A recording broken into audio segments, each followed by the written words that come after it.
Okay, I have 6:30, so why don't we get started? So I'm going to call the meeting to order on Thursday, March 23rd. It's just a little past 6:30 for the regular board meeting of the Comfort Lake Forest Lake Watershed District. Do we have a quorum here, Bobby? Is everyone here? I was looking for Doug. We have a quorum. Okay. Jackie is here, Dave is here, and you are here. Okay. Do we expect Doug to come in later on or not? Does anybody know? Guess not. Okay. So let's move on then. Next item is the setting of the agenda. Are there any suggested changes or corrections on the agenda? If not, hearing none, then I would like to have a motion to accept the agenda as stated. I'll make that motion. Thank you, Manager Anderson. Do we have a second to that? I'll second that motion. Thank you, Dave. Are there any additional discussion on it? If not, Bobby, can you please do a roll call vote? Manager Baki, Aye. Manager Schmaltz, Aye. Manager Anderson. Aye. Okay, the agenda has been set then.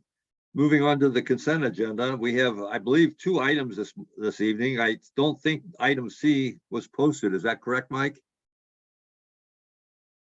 Correct. Yes, I Okay, was going to do it this afternoon, but I didn't. And it's a short meeting minutes. We'll get it in the next packet.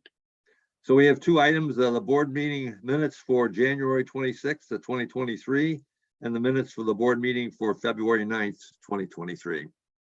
If there are no changes, I'd like to have a motion on that.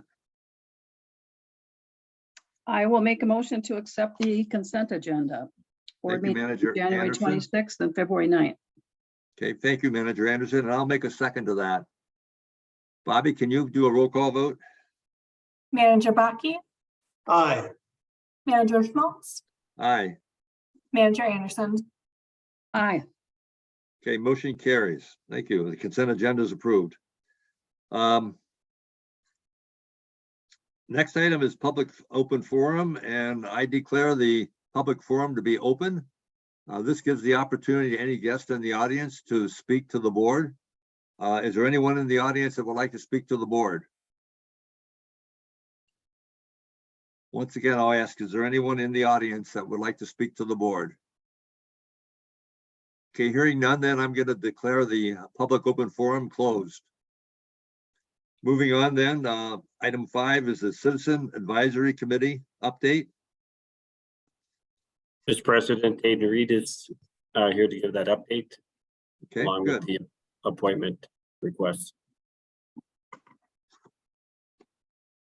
Good evening, Mr. President, managers. The citizen advisory update that you're providing the board packets is actually February's update, and then a note that we did not have a March CAC meeting. So this was at the beginning of the year, we knew that most folks were not going to be available for the March meeting. So we did end up making the decision to cancel that. And most of the notes from the February meeting pertain to the residential cost share program framework.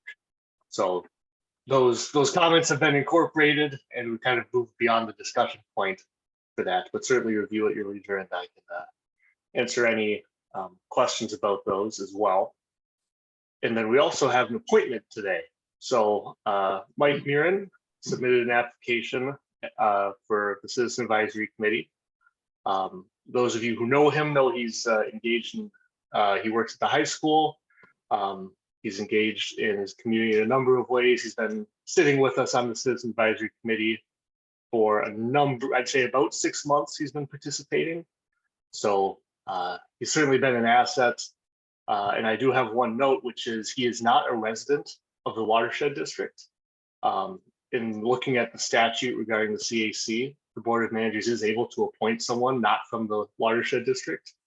And Mike has kind of opted to comment in his capacity as an education professional and kind of as an intermediary in us building relationships with students and teachers And so he kind of sees himself, and I see him as an expert, not representing the high school's opinion, but as representing kind of the perspective of educators. And Okay, then are his, there any comments? application is attached. Okay, before we get into the, well, why don't we do the motion first of all? The action step here is to have a motion and a vote to accept Mr. Myron as a CAC member. I'll make the motion to appoint Mike Miron to the CAC committee. Thank you, Manager Anderson. Do we have a second? I'll second that motion. Thank you, Dave. So we have a motion and a second. Is there any discussion? Just that I agree with what Aiden just said. He's going to be a valuable member. He has been already on an ad hoc basis, but this is formalizing it. So I welcome him aboard. Good. I feel the same way. So I think it'll be good for him to stay on. So I hope we can do that. Any other comments or questions? If not, Bobby, if you could do a roll call vote. Manager Baki, Aye. Manager Schmaltz, Aye. Manager Anderson. Hi. Okay, motion carries. Mr. Myron is appointed then as a full-time regular member. Before we leave this subject, I just wanted to make the comment that I thought the comments that came out of the CAC meetings discussion of the residential grant program were very good. They looked at it from a number of different angles, and I think that was probably helpful to staff. So Aiden, thank you for getting that group to participate as well as they did. Any other comments on the CAC before we leave this topic? Okay, then moving on then. Next topic is aquatic invasive species update. Mike? Yeah, Mr. President, managers, just a note to let everybody know that Garrett Miller is on leave for a few weeks. Him and his wife had a baby earlier in the month, and he'll be returning in April. And then planning to take a couple more weeks. That'll be part-time, where he'll be in 2 days a week. Staff has gone over every element of the work that needs to be covered. We've made assignments. We've done that over the course of several months, preparing for the leave.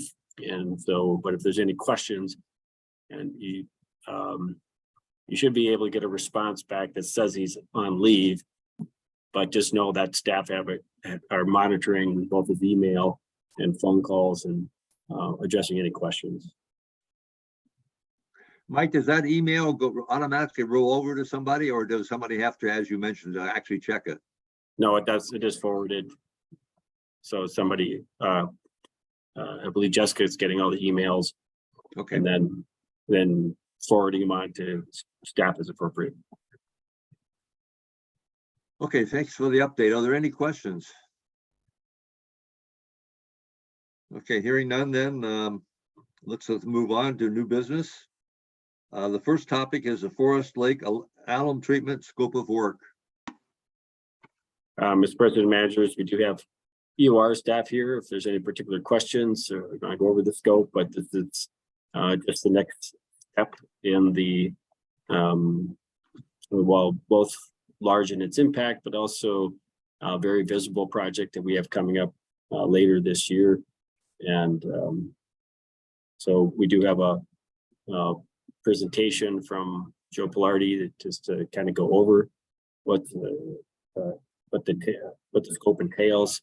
So maybe Joe, I'll let you get started with that. Mr. President, would you rather have that done before the motion? I would rather have the motion made, as we've been trying to do, and then we can have second it, and then we can have the presentation, and then we can have discussion afterwards. Very Thanks well. for asking. So the motion is at the end of the sheet.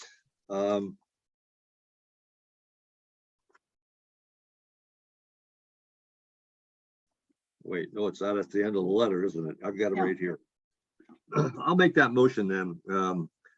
I move that to authorize the administrator on advice of council to enter into an agreement with EOR in accordance with the February 14th, 2023 scope of work and in an amount not to exceed $38,200. So that's the motion. Is there a second? I'll second. Thank you, Manager Anderson. Okay, so let's have the presentation or any comments that have to be made, and then we'll get into discussion and questions, et cetera. Joe, go ahead. Thank Mr. Chair. Just a quick introduction for Joe. He's here with us. As you remember from previous presentation, he's one of our water quality experts, especially in alum treatment. I think I had an opportunity to present a couple of times. And today, as you said, it's going to be a Forest Lake alum treatment scope of work. The presentation is about 10 minutes, and then both Joe and I will be responding to questions if that's the case. Thank you. Thanks, Helio. Awesome. Yeah, so this is going to be quick, but I just wanted to kind of take a minute to highlight some of their key findings and just make sure everyone's on the same page with what our approach will be for the year ahead. So just kind of reflect back. Yes. Sorry to interrupt. I don't think you're sharing the right screen. We see a web browser, not the presentation slides. Let's see.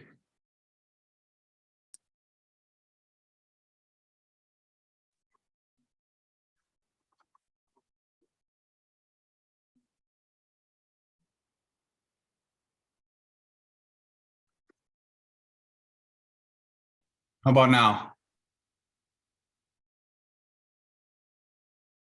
Looks good. Thanks. Okay, perfect.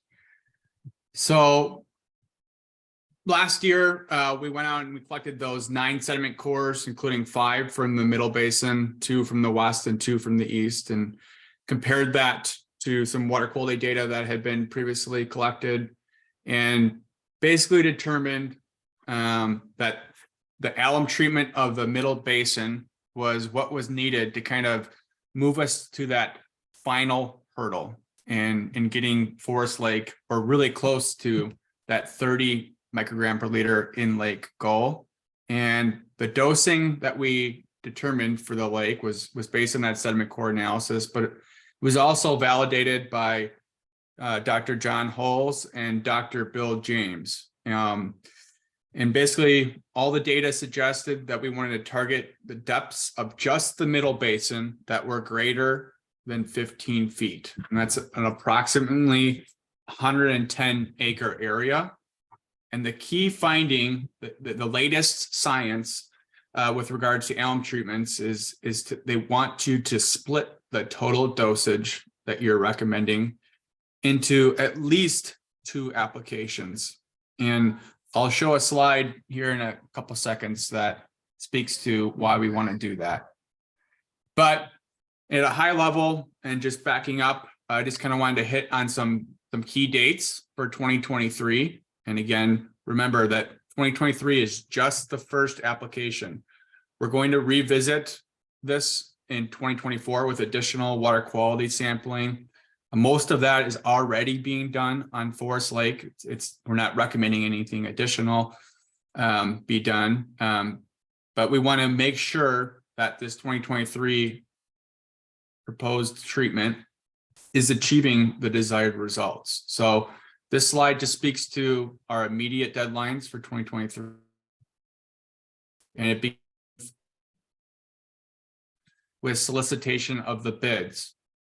And that April 28th will be our deadline for EOR to submit any board packet materials. And then from May through August of this year, a key component will be getting that special use permit from the DNR to identify where we want to do the staging of all the equipment and just to secure access to the lake. On August 10th, we're going to try to award the to the selected contractor, and we're going to target the alum dosing in the 2nd or 3rd week of September. That time frame is a little bit flexible, and the reason why we're doing that is it's a time period that's after the primary recreation season has occurred. It's after Labor Day holiday, and it's also a period of time when we see a large amount of phosphorus building up in the bottom of Forest Lake, especially that middle basin. So just going quickly through this, here's some of the different phases of the project. Phase 1 is, and just confirming it one more time, and then working with potential contractors to bid the treatment. And then again, we'll have to revisit this in 2025 to do the second bidding. And the reason why we'll want to revisit this in 2025 is because, like I said, we're going to really focus on collecting water quality data and collecting additional sediment cores in 2024 to validate that 2023 treatment had the intended results. It's actually making the intended and achieving the desired results that we're looking for. And then that we may decide, to tweak that 2025 treatment based on that effectiveness monitoring that's going to be done in 2024. And speaking of that effectiveness monitoring, that's really the second phase of this project. It's collecting the 5 additional cores from the middle basin, and we're going to analyze those at Dr. Bill James lab at University of Wisconsin-Stout. And we're also simultaneously collecting those water quality samples from the top of the lake, the middle portion, top of the water column, the middle portion of the water column, and the bottom portion of the water column. And we want to compare that data to the 2020 and prior, 2022, 2021, all these years prior, to determine if we're having the intended results.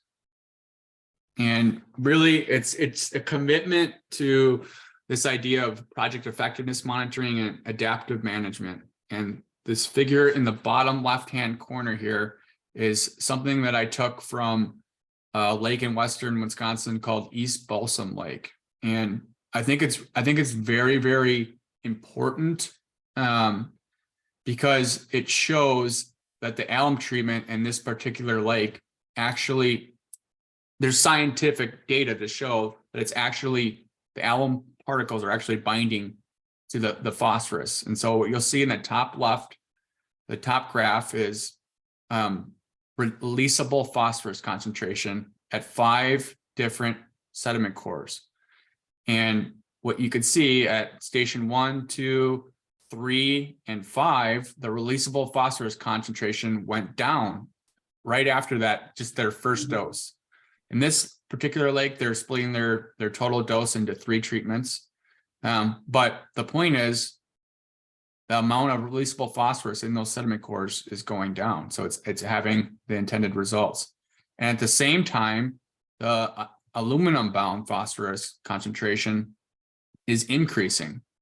And I think what this information is doing, when you pair it with that water column sampling, it just provides a really high degree of transparency with everybody that's concerned about Forest Lake.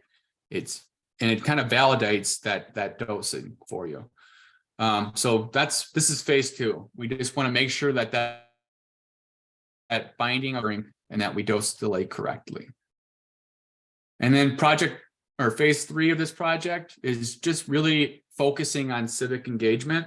With as busy and as important as Forest Lake is, we realize that there may be additional questions, and some of those frequently asked questions about alum treatments are, what is algae, or what are harmful algal blooms? What are we actually trying to target here? Is alum safe? Can I swim? How long can I swim until I can swim? Is it okay to eat fish out of there? How does alum work? And the other portion of this civic engagement piece is there are underrepresented communities within the greater Forest Lake community, and we want to make sure that we're targeting them. But to be clear, this phase is really EOR supporting the district's mission, and with the district kind of taking the lead, and EOR, we're starting to we want to just help the district to make sure they're getting the message out and developing those supporting graphics to answer any questions. So that's a slide here that talks about the budget. You'll notice a portion of this budget is going to laboratory fees. And we're also having a $400 cost in here to promote some of our civic engagement media into 2 additional languages to try to target some of those maybe underrepresented communities. Any questions at all on the presentation or timeline? I just have one question. Sure. Will there be any restriction on boat use or recreational use during the treatment process? I don't anticipate that to be the case. And just a couple of notes. One, we're only targeting the Middle Basin, right? And I think that message really needs to get out and resonate with the community, right? Like they'll have all the access they want on the West Basin and the East Basin, right? And I don't know that we want somebody running their jet ski right behind the alum applicator, right? Or right when it's getting applied. Yeah. But I don't, a day or so later, it's probably fine to be out there. Well, so it sounds like there is going to be some request for restriction of activity on the Middle Basin. That's what I was talking about, is only the Middle Basin. Okay. During a period of time. And I asked that question only so that we can start messaging early. And your graphs are going to be really an important graphic to show people why we're asking that they not use that Middle Basin for whatever how many hours it is on a specific day, so that we can get these good results that we're looking for. So that's the only reason I wanted to ask that, make sure that staff is aware and that we can start that messaging with the Lake Association. Steve will stay on top of that. He's part of that lake, of course. So it helps to have that guidance. Sure. Any other questions on the presentation? Okay, I was muted, but last night when we had a meeting with Jessica and the Forest Lake Association, if we have a lot of publicity on this, we may actually encourage people to come out and watch it. So I think we need to be careful how we do this. I think I agree with Manager Anderson. I'm not sure that message was communicated very strongly last night about the fact that we probably shouldn't be out there. And I would suspect that a windy day is probably not a good time to dispense this material either. So I think we should make sure we communicate that we would prefer not to have people on the lake at that time. Well, it'll take about 3 days to do this, as I think somebody mentioned last night. Is that right, Joe? I'd like to check with John Holes to kind of verify that. But yeah, that's a general time frame. Yep. Okay, any other questions? Dave, did you have anything? If not, I had a question. You talked about this as being a timely thing sometime in mid to late September, maybe even October. What exactly are we looking for to make sure that the timing is better than, I mean, if we do it in August, it's probably not good. If we do it in November, it's probably not good. Why is that? And what are we looking for that we're trying to catch at an optimum point? And how are we going to monitor that point to make sure that it doesn't occur early in September or later in October? Kind of draw your attention to this graphic, and it basically goes in this bottom left-hand corner here, in lake phosphorus concentrations by basin by month. And so what you'll see is in May, June, July, and most of August, or maybe getting into August, we're below that 30 microgram per liter standard. We're meeting our water quality goals that we've set for Forest Lake. But as you creep up into August and especially September, you can kind of see this big jump. And these are average concentrations. So, over this 12-year period, it jumped from 33 to 43 in the Middle Basin. And what we think is happening is that there's a bunch of phosphorus that builds up in the bottom of Middle Lake, the Middle Basin. And in September, that thermocline starts to kind of break down a little bit. And those concentrations, all that nutrient-rich water that's down at the bottom of Forest Lake starts to potentially mix into that surface water, right? And cause those high phosphorus concentrations that we're seeing. What Really, we're doing that's- is we're gonna, Yeah. go ahead. That's what you really want then, is to have the phosphorus up off the bottom so it can be actually flocculated and then drop back down on the bottom sealed up. That's Is that what exactly this- right. Okay, Yep. So the alum's gonna kind of, precipitate down and just kind of lock on to that phosphorus, and it should just kind of bind it and form like almost like a blanket, that flock along the bottom. okay, thank you. Yep. Any other questions? Okay, if not, good, then we'll have a roll call vote, Bobby? Manager Baki, Aye. Manager Lowe,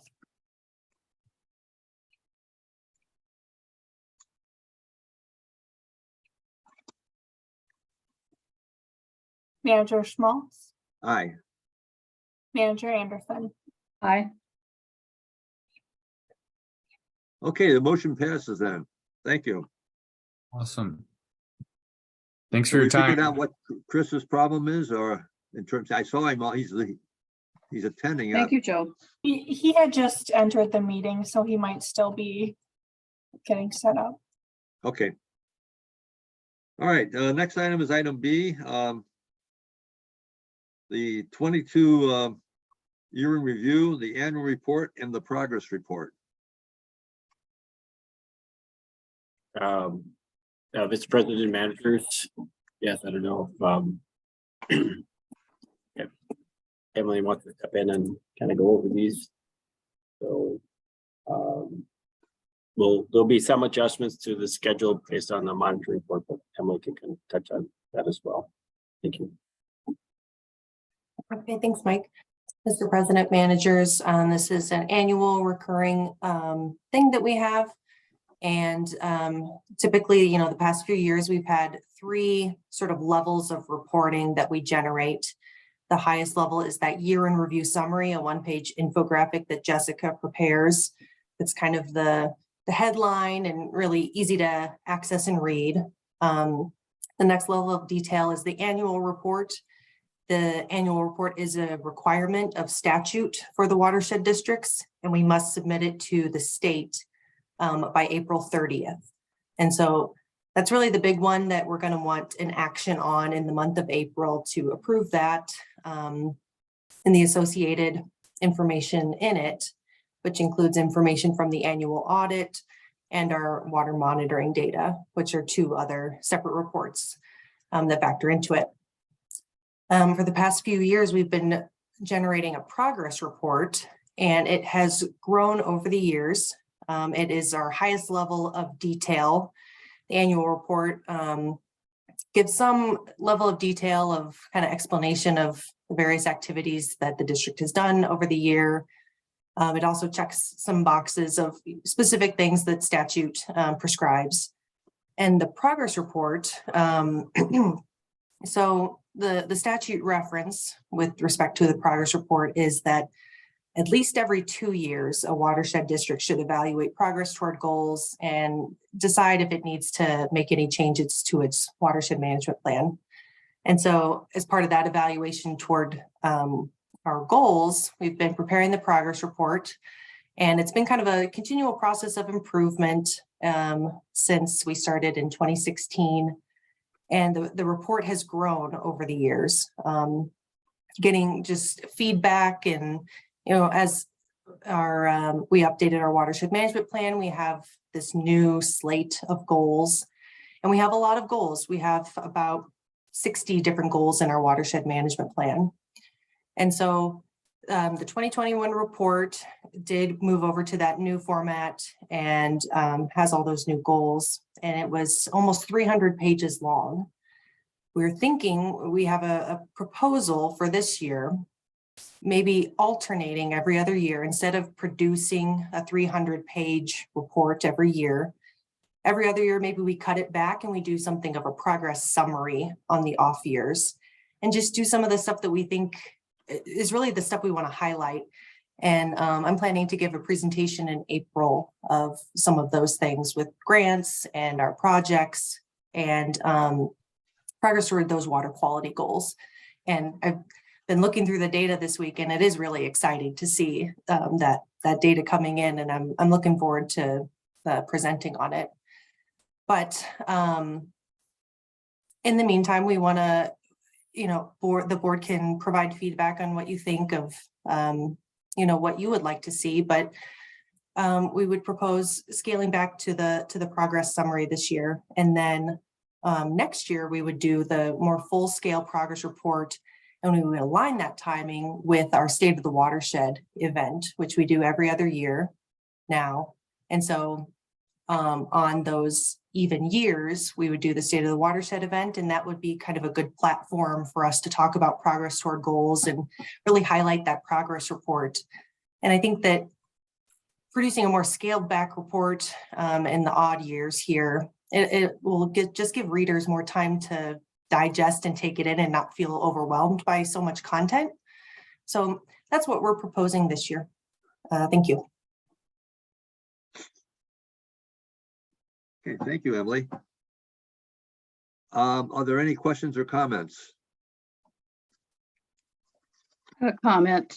I think that's a good idea to move that progress report to a 2-year platform and try to make it more condensed or succinct. And I think that's a great idea. A lot more graphics. I'd like to see a lot more graphics telling the story instead of so much type heavy, pages. It makes it easier to read, and people get the information they need from that type of charting and graphics that we already use and have. Thank you, Manager Anderson. Any other comments or questions? I have one for Emily. Emily, you have an example here, I think, of a truncated progress report for this year attached to the cover letter. Is that what you had in mind, pretty much? That, and then as Mike mentioned, there's going to be one more item that I'll prepare, and I've been working on. We just got the monitoring data in, and so some more charts and graphs and tables that evaluate our progress toward our goals, which in some cases go beyond the state standards. But we have 6 lakes that are on the impaired list. And so updating those graphics of how close are we to be able to start delisting some of these lakes. So Okay, one more good. thing that is not in there yet, I'm still working on and got the data for, and that I would post for the next board packet. Okay. The other thing I would like to suggest is that this annual report is pretty important, and I think I just skimmed it very quickly this afternoon, but it's well written and it's written very tightly, which is fine. I think we need to go through and make sure we kind of ask ourselves a question. We have some data there, so what? So make sure we actually communicate what the message is for all that data, and we don't leave that out. So if anybody has had a chance to go through that, if you see anything you would think should be changed or suggested, modified, please send a note to Emily. Okay, are there any other questions? Manager Schmaltz, question for Emily. Yes, go ahead, Dave. Does Bowser publish all of the annual reports that they receive on their website so we can see what other watershed districts are doing? That's a good question, Manager Bakke. I actually don't know if they do, but I'll look on their website. Some tells me I never get any feedback from Bowser on our annual reports, but I'll look and I'll ask our board conservationist. Yeah, it'd be interesting just to see what other watershed districts are doing and just get an idea of what our work compares to them. I know having worked for government entities over the years, a lot of reports get to be just busy work, and it would be nice to have access to them and just be able to see what other people are doing and see how we're doing in comparison. Okay, thank you, Manager Baki. Good observation. Any other comments? This represents obviously a lot of work, and Emily has been driving this for years with help from staff. And I think you do a really good job, Emily. So I'm really proud of the work that we've done here and that the way you've presented it and your staff have presented it. So I think we want to keep that tradition going. And I do support, as Manager Anderson said, trying to tighten up the progress report. So if there are no other questions, we'll move ahead. And again, if you have any thoughts by looking at this, just drop Emily a note back. All right, I don't think we have to take any action on this as far as I can tell, so we should just move on then. The next item would be the DI 2022 DIY and CAT water monitoring report. Yes, Mr. President, managers, this is just the letting you know that the material here is available. This is the staff-driven program with our citizen-assisted monitoring, and so it's currently in a final draft form for the board to review. If you have any questions, we ask that or comments or feedback or edits by the 28th, and then we'll finalize it for the April 13th meeting where we'll be presented by staff. So, and just kind of, so in all, you'll see that both the monitoring report from EOR, this one and some of these other ones, it's really just been a matter of us collectively getting to a point where we wanted to make sure that we're evaluating these reports, that we're displaying it in the best possible manner, and just generally just to use adaptive management to make sure we're getting the best thing out there for communicating the success that we are achieving, but also presenting the data in a form that's consumable. So always open to feedback on that regard. So no action, informational only tonight. Okay, thanks, Mike. Is there any comments or anybody wants to make? Manager Schmaltz? Manager Baki, go ahead. Yes, in the report, is it possible to include the names of the volunteers? I know Tom Purry is one who spent a lot of time gathering information and data. Is that possible to include their names so they get some recognition? Mike, do you want to answer that? Yes, I think that's a good idea. And in the past, we should, maybe another thing for us to revisit is that we had to acknowledge volunteers at some point in the year, toward the end of the year, with our other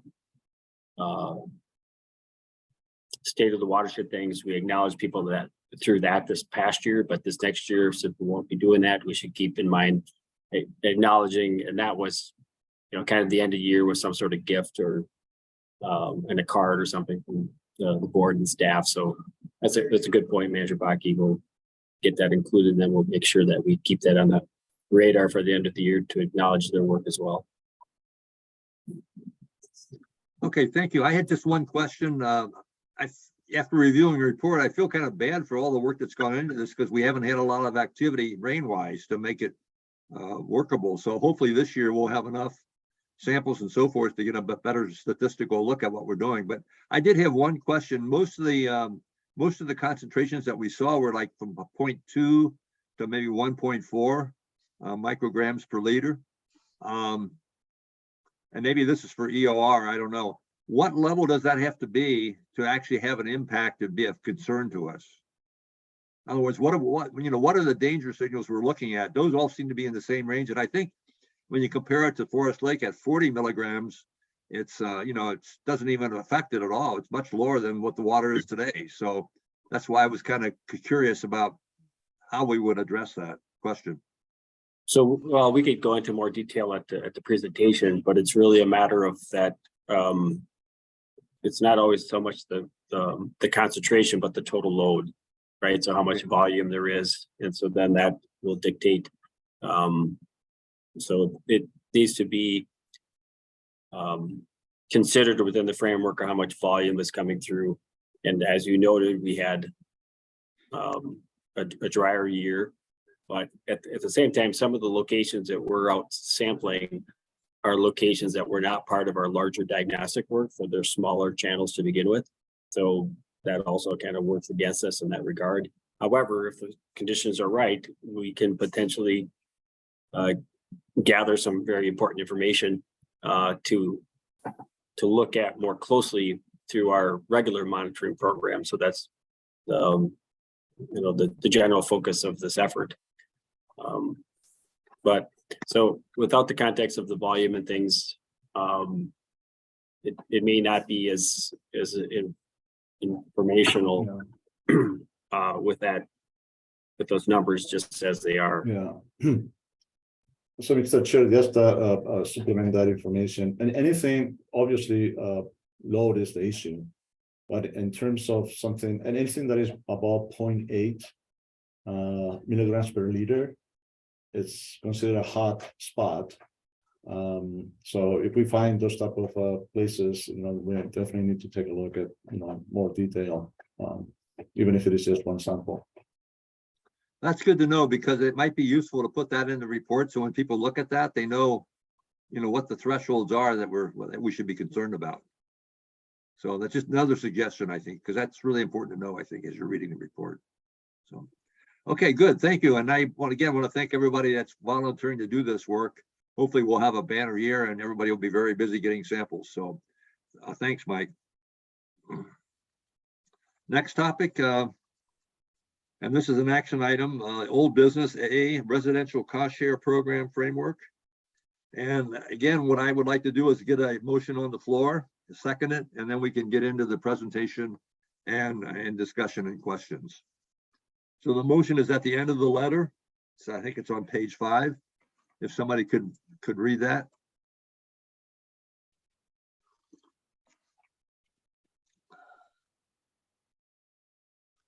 Is it the one on the screen? I can make the motion, and read it as well.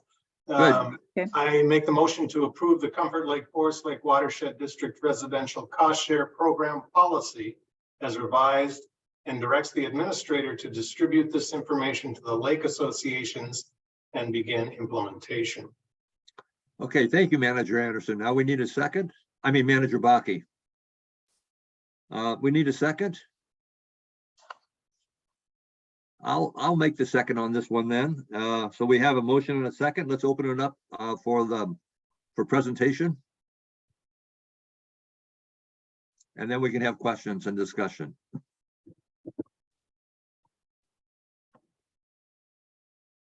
Mike, are you going to have Aiden cover this? Yes, Mr. President. All right, Aiden, are you ready to go? Go ahead. Thank you. I'm ready. So on your screen, you should be able to see a PowerPoint, the title update. Is that showing yet?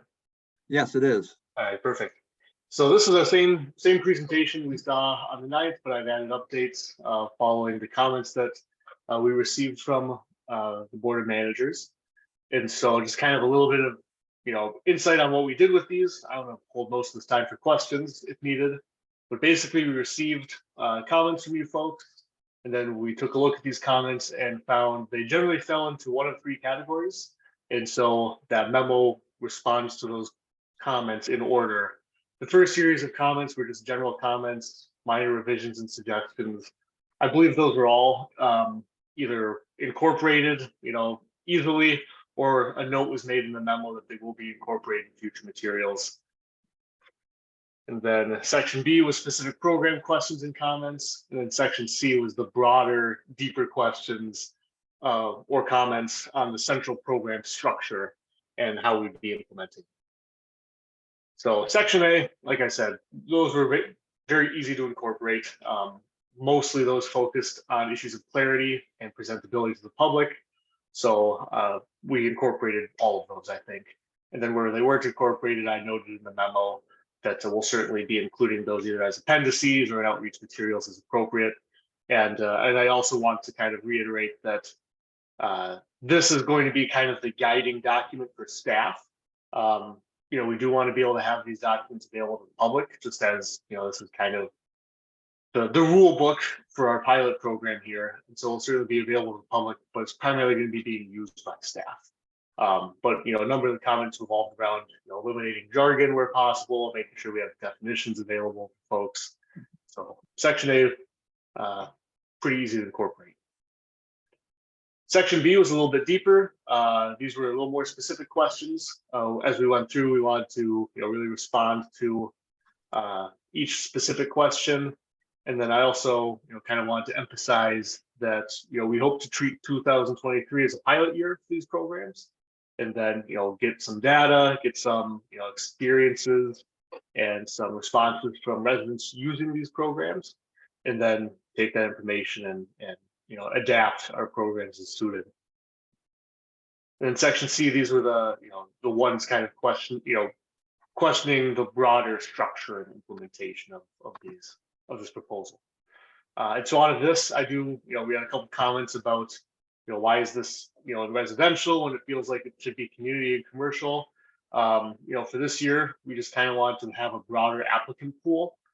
In our watershed management plan, we do have these separate programs. And so depending on what we're able to learn in this first year, we would like to then separate out, funding into residential and then our community and commercial. Likely with some modifications depending on what we learn, but that's where we started looking at this. And then also just some comments on the readiness of these programs. We have specifically for the legacy payments program, which is the more novel of the proposed initiatives here. Staff have done their due diligence, reaching out to folks from both counties, talking about how we would potentially be implementing this if folks are opting into the property tax payments, form of compensation. Also note that as written, this framework allows, direct payments in the more traditional method too, depending on what works for folks. And so, having done this due diligence, having gone through a couple levels of workshopping, with the CAC, we do feel that this is ready to bring to the pilot stage.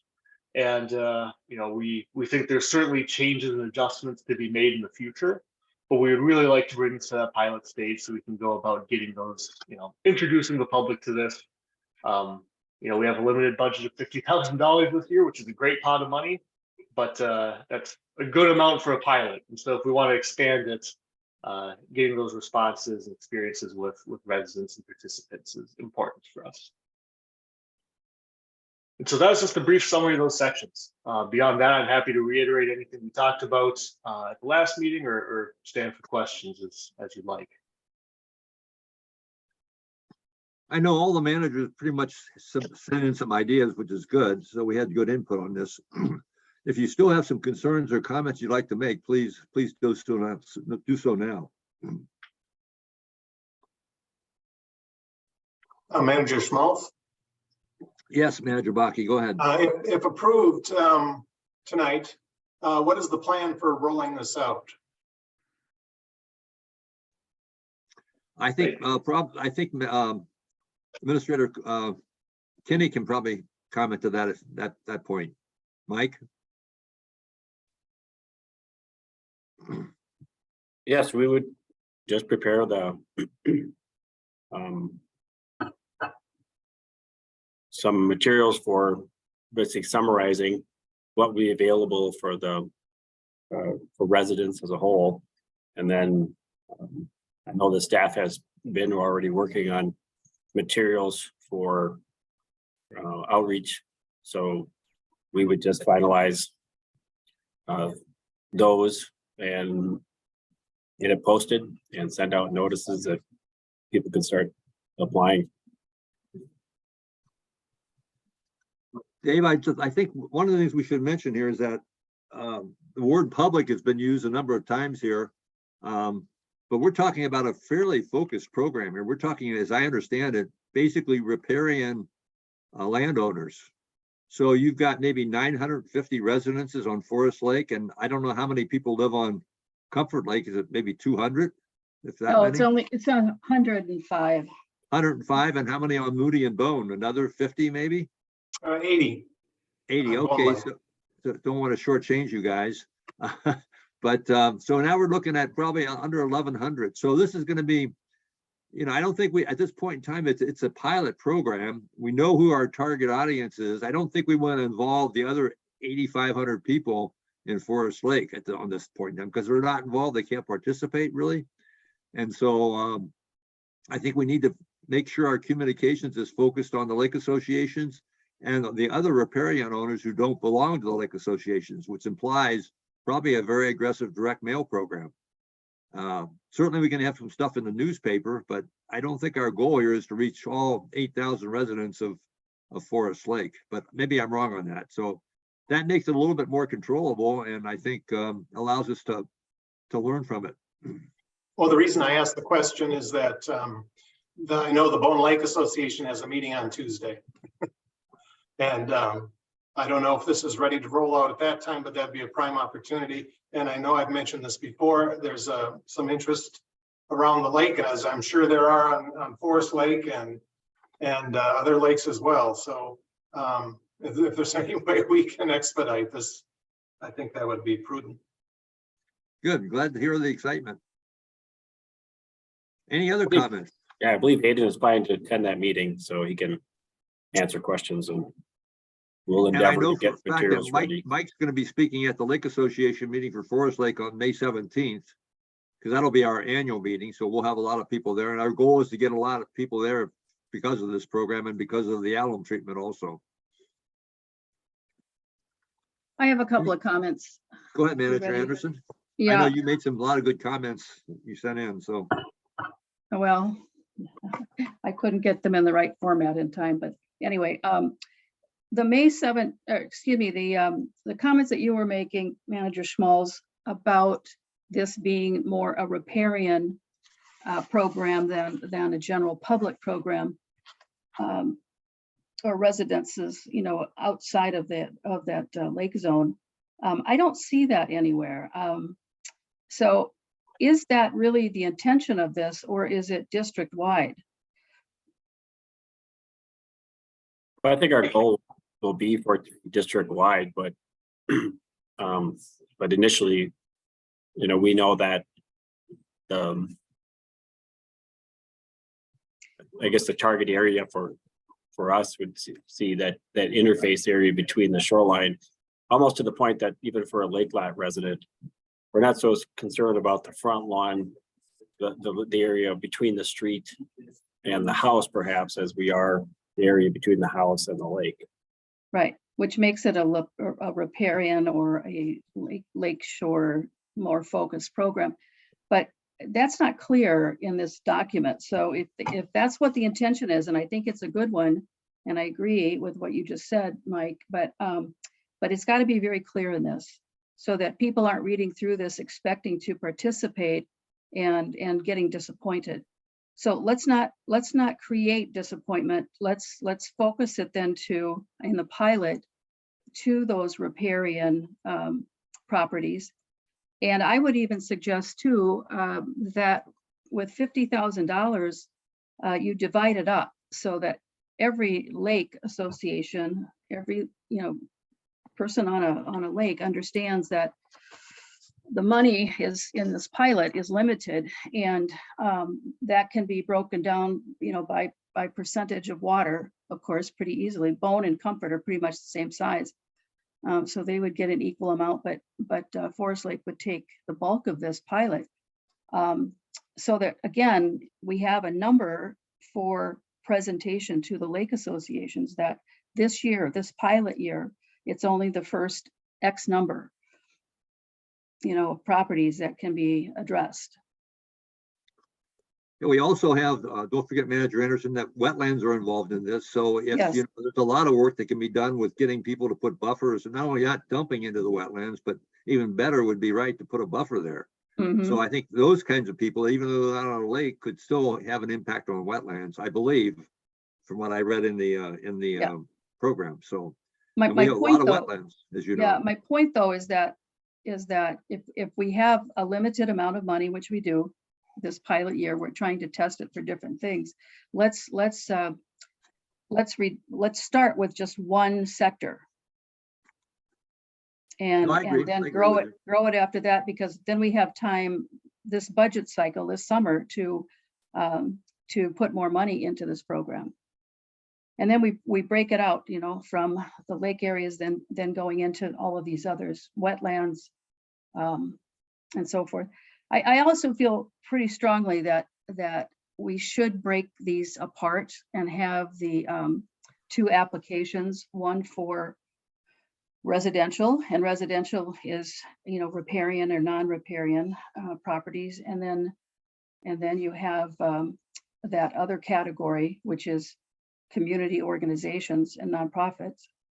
It's not commercial, it's community programs and community organizations. So like the Boy Scouts, the Lions, you know, Rotary, any group like that that wants to do something, a project of water quality focus, that's where that grant would be utilized. So I would like to see that change, but again, that's coming after the fact here. Well, I think as you mentioned before, we should make a concerted effort to reach out and try to reach all these different segments that we're trying to get at. So we Mhm. make sure we call on 6 or 8 community type opportunities. And in many cases, it might be helpful if we know something about what's going on their property or something, you might even make a suggestion to them of what they might consider doing. Because most of the people, I think, have no idea what to do. If you left up to Well, and themselves. and I think people that are in cities, of course, most of that concern is handled by the city, the stormwater systems within the urban areas.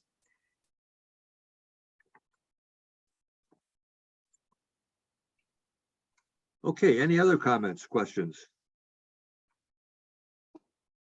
Okay, if not, let's do a roll call vote. Bobby?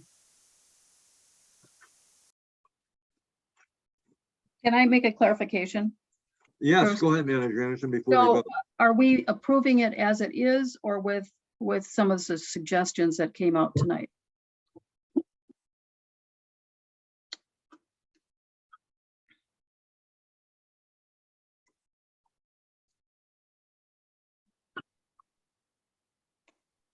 So what specifically did you have in mind, Manager Anderson, so we could address that?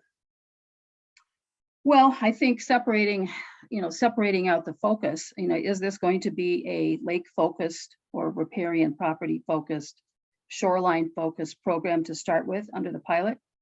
With, a paragraph or so that after the pilot year, we will be expanding it to others. Can we separate this from the organizations and just have it be residential? So a true residential program. Starting out, it will be shoreline, and then in the second year, we will incorporate the non-shoreline properties as well. Well, I looked at the scoring sheets, Uh-huh. and it looks to me, just taking a quick look at it, that really, when you look at a property you have the shoreline, which is right the first 15 feet or 20 feet, but then the scoring goes all the way around to the whole property. What kind of vegetation do you have? How much stormwater you're controlling?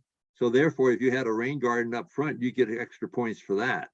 Mhm. Up away from the lake, even though because it traps water off the roof or off the driveway. Mhm. So, but it's not really against the shoreline. So I think you have to No, allow people to cover their entire property. What we're saying is it's probably more important to work on those people that are on the shoreline than somebody that's, up by Forest Lake High School. That's, 2 miles from the lake. yeah, and that's not what my purpose was. It was the properties on the lakes who have lake shore, and that is the property. So I agree with you 100%. It could be anywhere on that property because it's going to have a more dramatic impact on the water, being that close to it. Mr. President, managers, maybe I could ask for some clarification. It is our intent to focus our efforts with the shoreline residents. However, we also know that, you know, through our street sweeping program, our stenciling program and things, you know, areas outside are also important. So while the focus is to communicate with the lake associations and staff, be more available and focusing on the lakeshore, we do not see, you know, intentionally excluding anybody if somebody happened to ask for a site visit, because that's just our traditional cost share structure is to work with all property owners. And then but the remedy would be appropriate. And I think also just the scoring sheet, that's, you know, we would likely see, you know, just greater, you know, through the scoring and other mechanisms, you know, more likely to do things on a riparian area. Right. So, and the other clarifying question I guess I asked for the board is that we did, so while there's still an interest in having further discussion on the Lake Association grant program, there is funding in there. And I think that's been the kind of intended focus is to partner with the lake associations to have projects implemented, you know, regarding the shoreline. So it's probably unclear maybe to all of us exactly how those two will interact. And we've been trying to focus on just getting this program ready, knowing that it's a pilot program, but we just really felt like we needed to start on it and then build on it as we go through time. So.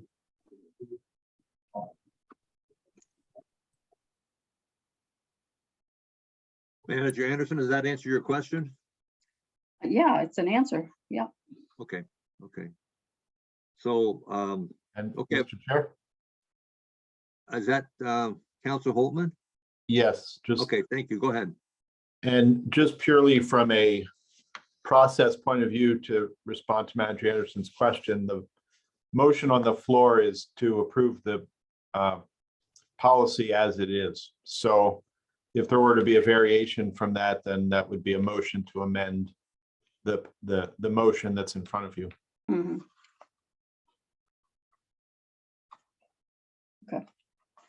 Thank you, Council Holtman. Okay, any other questions? If not, Bobby, just do a roll call vote. Manager Baki, Aye. Manager Schmaltz, Aye. Manager Anderson. I'm abstaining. Okay, the motion carries then. Thank you. Let me ask Manager Holtman, does the motion carry with just a 2 positive vote? Yeah, yes, Mr. Chair, it's a majority of those present. Okay, thank you. Just wanted to be safe on that. So the motion carries then, thank you. So let's get this out so we can see what happens and we'll learn from that then. Thank you. Next one is item old business B, Clean Water Partnership Loan B. Yes, Mr. President and managers, our family wants to answer any questions or discuss this, but this is kind of a next step of our loan process. Emily, do you have anything you want to cover first? That it's should be a relatively straightforward action. This was discussed a lot in the budgeting process over the course of last year. And so we had put out this memo, the bullet points there of kind of how subsequent loans could work. Back in, actually even in October of 2021 was when we first proposed how this might sort out. And just as a reminder, it's because this loan program, it is 0 interest and it is really useful to the district, but it is kind of, there is a bottleneck that is present. The Pollution Control Agency can only issue so much to us at a given time. They have to consider cash flow within the program on their end, you know, loaning out a certain amount and waiting for repayments to occur. And so they can only issue 1 million to us in 2022, which we have entirely dispersed. And we wanted to request another million this year. At this time, PCA can only issue 750,000. And so that's what this motion would allow, is amending current loan to increase the amount by 750,000. Okay, I have no questions. I'm ready to make the motion if you're ready, Mr. Chair. Yes, let's make the motion. Okay, Thank you, I Manager will Anderson. move to adopt resolution 230303. And I will second that. So we have a motion and a second. Are there any questions or concerns? I think I know the answer to this, but instead of getting 1 million, we're getting 750. That's not going to influence our cash flow or anything like that at this point in time. Because I think we have actually loans that we haven't used yet, if I recall correctly.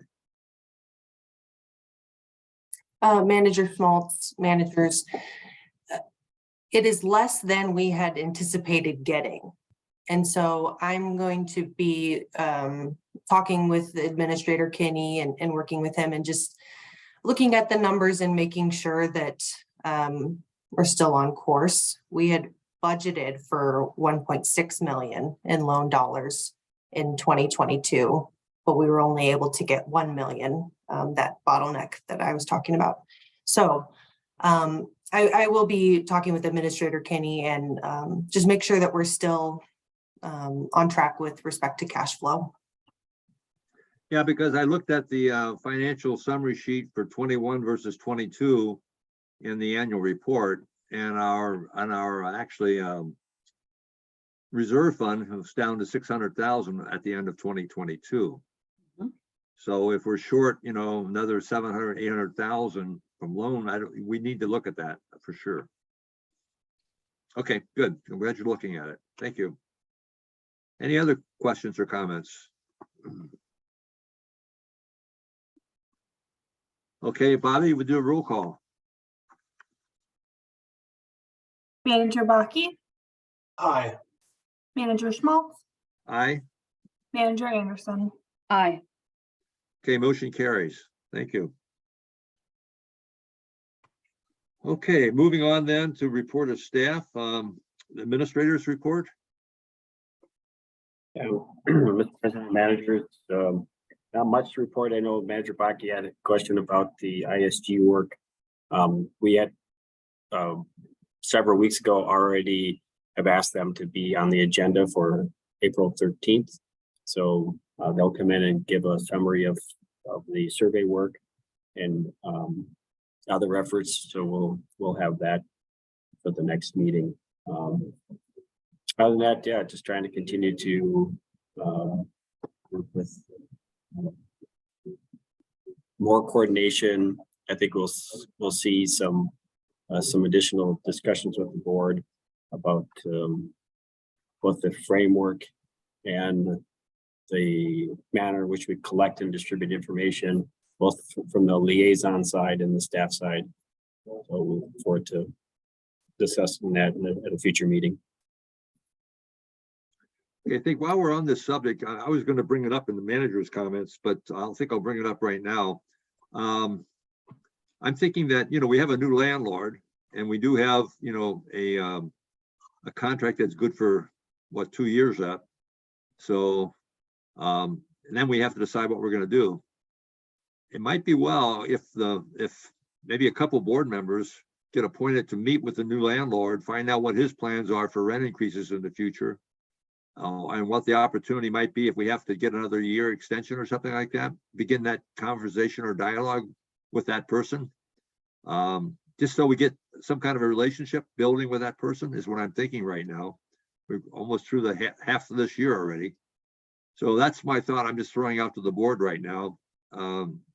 Jackie, I'd like you to maybe to lead that and maybe have one other board member be with you to to meet with that landlord. So I'll just open it up to thoughts, Mike, including your thoughts. I shouldn't have dumped this on you so without talking to you ahead of time, but I think we need to look at this. Unless you think you want staff to do this, but historically, we've kind of talked to the landlord, the owner ourselves in past negotiations. Yeah, that's correct. I think it's a good idea. So I've talked to the owner. It might be such that we try to arrange for it sometime after the April 13th meeting, and then the board would have Right. a sense as to what ISG, what their feeling is about moving forward in the time frame. No, I think that's a good suggestion. We need to get some idea where we are in this whole thing. It's been a while, so. Any other comments from the board? No, Manager I agree Anderson? with everything you just said. We need to get on top of this as fast as we can because we're running out of time. So would you mind taking the lead, and then Manager Baki, would you have an interest in working with her on that? Yes, I'd be willing to do that if Manager Anderson will have me. Absolutely. Okay, great. That'd be a good team then. So then I guess what we'll do is we'll wait till the next meeting with ISG. And then after that, as part of that discussion, we can talk about how we want to move forward with that subsequent meeting with the landlord. Okay, If that's okay with everybody. sounds good. I don't think we need a motion or anything else. We're kind of what do we call this? Just make sure we get this correctly. It's not a committee, it's a work group. That's right. That's Councilor right. Holtman? Mr. Chair, I don't think you need to call it anything. I think it's just Managers Anderson and Baki reaching out to the landlord. Okay. Thank you. Great, thanks a lot. Okay. Mike, anything else in the administrator's report or any other questions for Mike?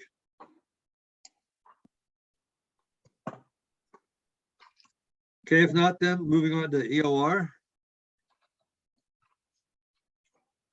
Nothing specific to report, Mr. Chair.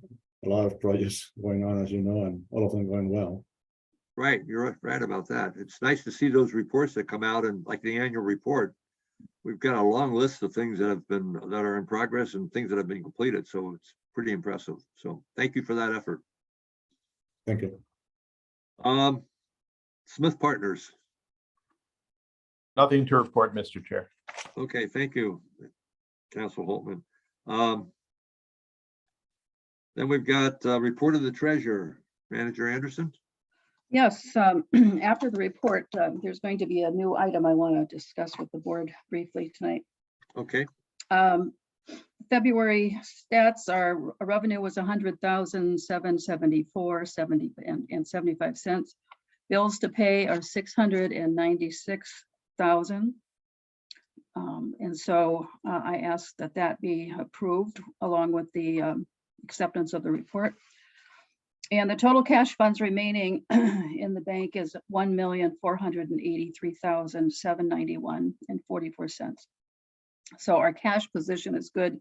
A lot of that is dedicated funds, of course. So I'm glad we had the discussion about the loan tonight because we need to bring that in as soon as we can. And I wanted to now, with that report, get the board's authorization to accept the report and pay the bills. And that's a motion. okay, then I'll second that motion. Any other additional discussion? Just one question. I know that you and Mike have been working on our bank account is growing fairly quickly with loans and so forth. We have a goal to try to get that invested. Do you have any timeline on that, Manager Anderson? That's the item I want to discuss after Okay. we approve of the Perfect. motion. Okay, great. So then let's do a roll call vote. Bobby? Manager Baki, Aye. Manager Schmaltz, Aye. Manager Anderson. Aye. Motion carries. Thank you. And then- Okay, the other item that Mike and I want to discuss with you is switching our bank accounts on the savings side to First Resource.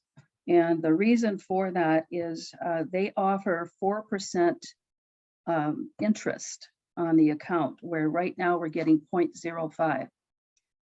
And the First State Bank of Wyoming does not allow their government funds to go into their money market funds, but that only pays 0.5%. So it's significantly lower than what First Resource is offering. And I asked their salesperson that contacted and talked to us to give me information on the bank as far as their last audit. They actually do reviews. And so that came just this week, and I sent it on to Mike. And there's also a letter from their president explaining why their bank is on solid financial footing. And so what we've been hearing and seeing with the banks in California and the defaults, that won't happen with this bank. And so they have proof of that through the auditors and the regulators that see them. They're much more diversified in their investments, and mostly they are investments in their communities through business and personal loans. And they don't have the intense sector focus that the Silicon Valley Bank had, for example, just being in tech and new startups in tech. And so they have a much better handle on their reserves and their coverage. And so that letter is available. I sent it to Mike. Mike, if we can send that out to the board members so that they could see that as well.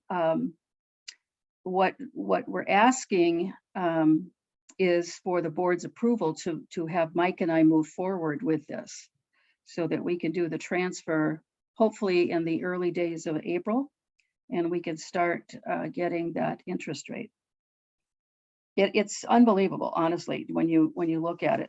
Even at the funds remaining balance that we have today, after taking out the money to pay the contractors and for our projects, that would leave us with that just under 5 million, 1.5 million. Right now we're getting on an annual basis, $4,946 in interest from our current bank. And that would translate into $44,514 in interest for the 9 months remaining in this year.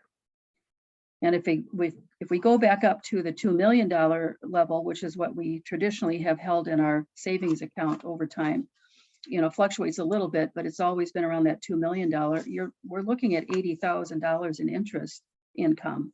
And that certainly pays for a program, personnel, and so forth. So it's a good way to earn money on that money that's sitting around in our savings account. Good information.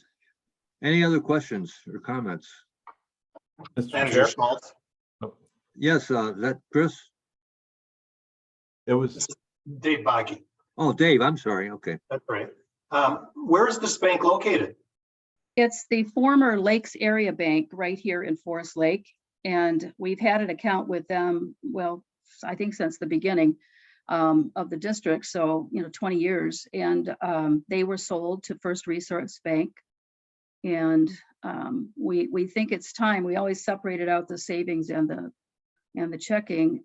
And then we have a reserve for escrow funds for permits in the local bank as well. But they keep the smallest, they traditionally have kept the smallest dollar amount, and Wyoming has had the major amount of our money.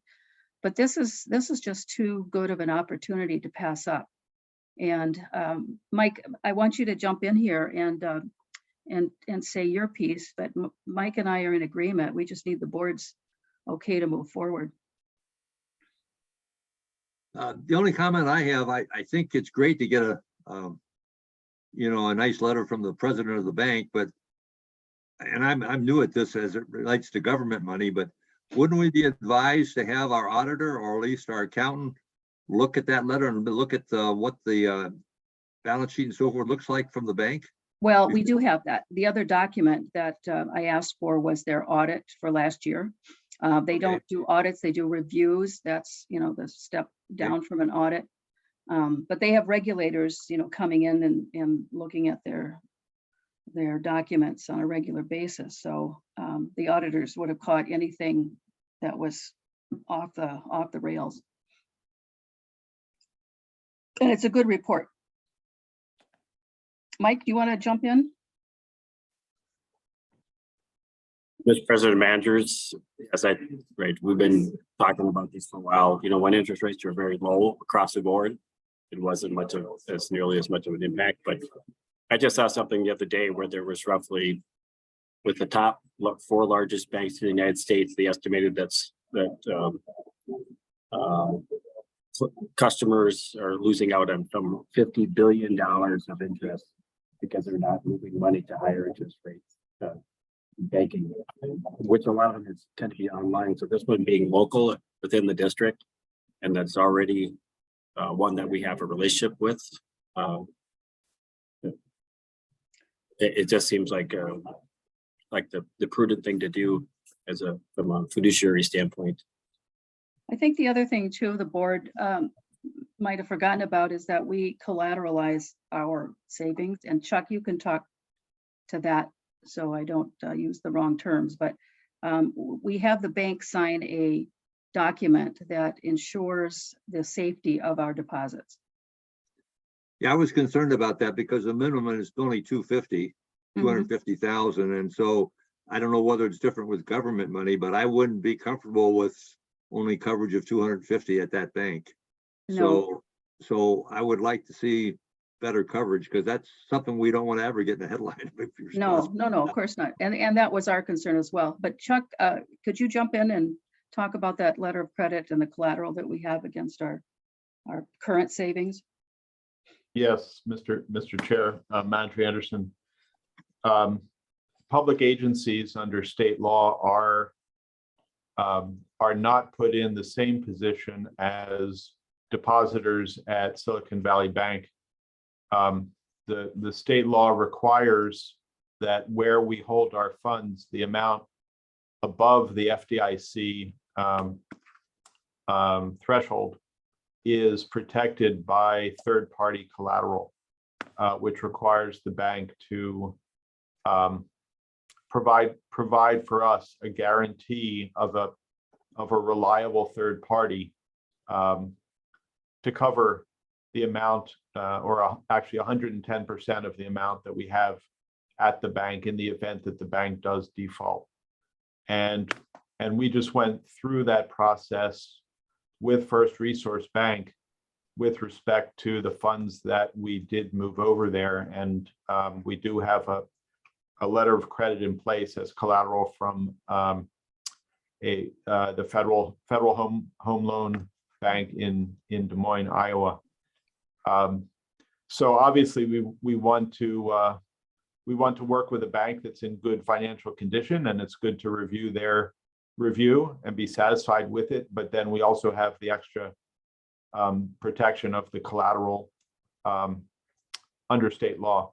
And so I was just going to ask Manager Anderson if you know, or if you don't, to just confirm with the bank when you do move the funds to make sure that that the collateral that we have with the FHLB is in an amount, or is supplemented so that it covers our additional funds. Yes, we did talk about that, and before we'll set up the account, but before we move the money, those documents will be sent to you for review.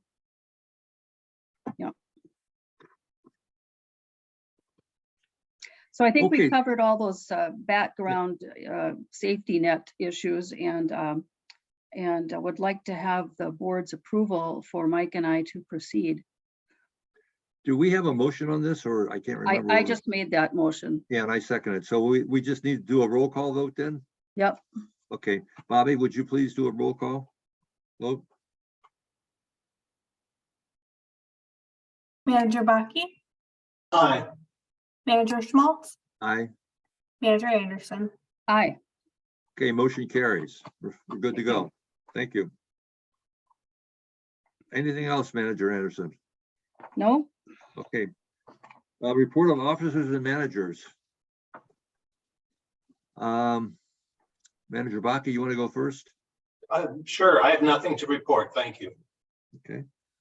Manager Anderson? Nothing?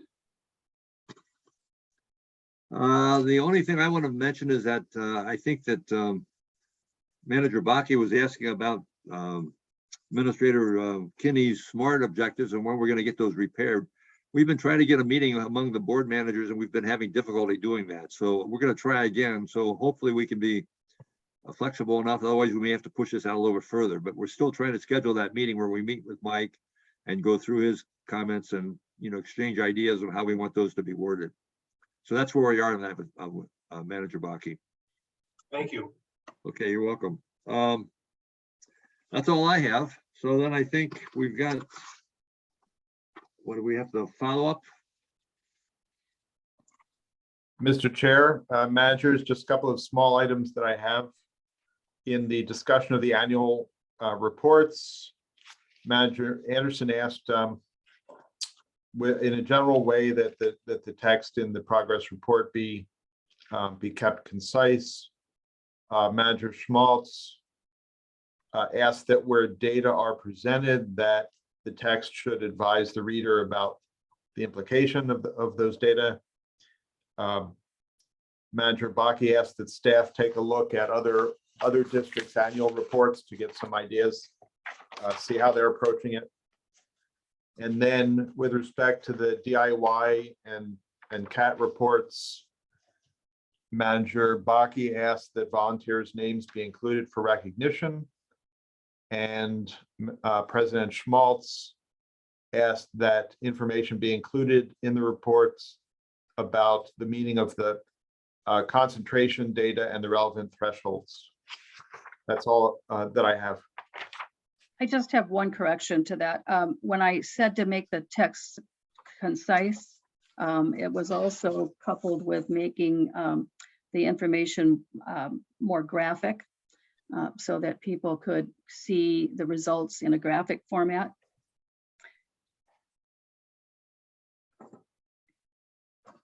Okay, any other thoughts? Any other additions to that?